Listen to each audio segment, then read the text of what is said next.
The Prime Minister wants to talk about levelling up the country today, but Downing Street parties are still overshadowing policy. Let's talk more to the former Education Secretary, Justine. Lots to talk about. I know that you want to talk about levelling up as well. But I do just want to get your thoughts. We heard on this programme a bit of a bombshell in the last half an hour. Tobias Ellwood, senior Conservative, I'm sure you know him well, saying, that's it, I've had enough. I'm putting in my letter to the 1922 committee. Your thoughts on that? I think a lot of Tory MPs are asking themselves right now what the best thing is to do. Boris got elected with a landslide majority to deliver on levelling up. He's setting out his plans today. But at the same time, it's impossible to justify what we know about what was going on in Number 10 at a time when, for the rest of us, we were making so many sacrifices. It's clear to me that the Prime Minister isn't going to resign.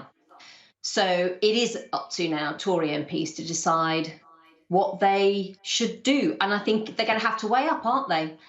How this levelling up plan lands, and is this going to be something fundamentally that is the most important thing for their constituents and is something that they can deliver in government, or is it going to be overshadowed fundamentally by what's gone on? Last weekend, you described levelling up as Boris Johnson's last hope. We've heard what the plan is now. Do you think it's enough? Well, I think it's very much a step in the right direction. I very much welcome it because, first of all, it sets out the fact that levelling up isn't just about transport. It's much more comprehensive than that. It sets out that it's got to be driven at a local level, and I think that's been obvious to many of us for some time. It's good to see the government recognise that. I think the devil's going to be in the detail, Kate. They haven't published the paper yet. We really do need to see whether that level of ambition is there against these different elements of levelling up the government's identifying. We've talked a lot about levelling up over the years. And as you know, I've been working with employers in the private sector, but also the public sector on pulling together their levelling up plans. And they've been using this levelling up goals framework, which breaks down levelling up into education and opportunity and other things like the digital divide that help or hinder people getting opportunities. I think the government's plan very much mirrors those levelling up goals, but what I want to see is some real ambition when that paper's published later today, to give us a sense that the government itself has a plan on what it's going to be doing to actually level up Britain. And that means a national plan on equality of opportunity. It's not just about the North. There are people who are locked out of opportunity all over our country, and therefore it needs to be something that is more fundamentally wider than just red wall seats up in the North. This is what we should have been talking about today. That should be the lead story on the programme. It's not, because the papers are once again talking about more parties that the Prime Minister allegedly attended, this time in a private space, so he can't say it's a work event. We'll have to wait and see what the police say about that. I know, that's what I keep being told. But he also made a very inappropriate comment at the dispatch box about Keir Starmer when it came to Jimmy Savile not being prosecuted initially. Heard from Mr Gove this morning, and he said it's fine. It was OK to say that. Even the Speaker is saying it is not. What do you think?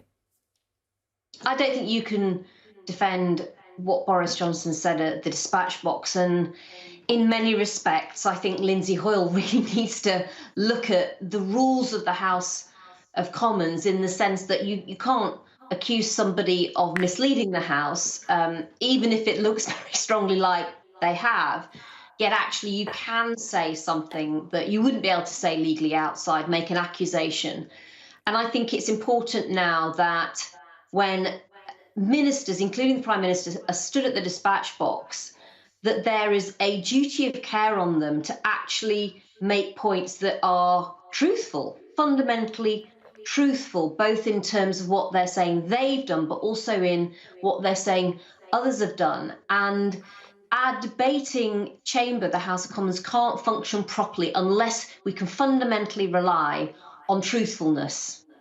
And so this is an important issue, actually. I don't think it should just be dismissed. And I think it's important that rather than simply trying to set this on one side, that there's a genuine understanding, I think, in Number 10 and more widely, that we have to see standards in Parliament raised to a minimum level. And in the meantime, I think for people who have voted in Boris Johnson's government, who really felt that this was a moment when they could see the country move on, and they felt this was a government that would finally understand that for places like the one I grew up in Rotherham, for example, that things needed to change and it needed to stop being jam tomorrow and promises and start being delivery.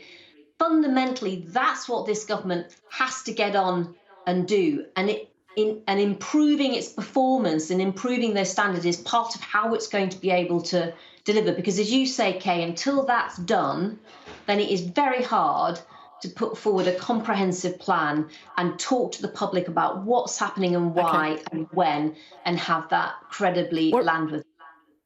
Justin, we're out of time, but there is some suggestions that the Prime Minister should be asked to apologise at the dispatch box today ahead of Prime Minister's questions. Do you think he should?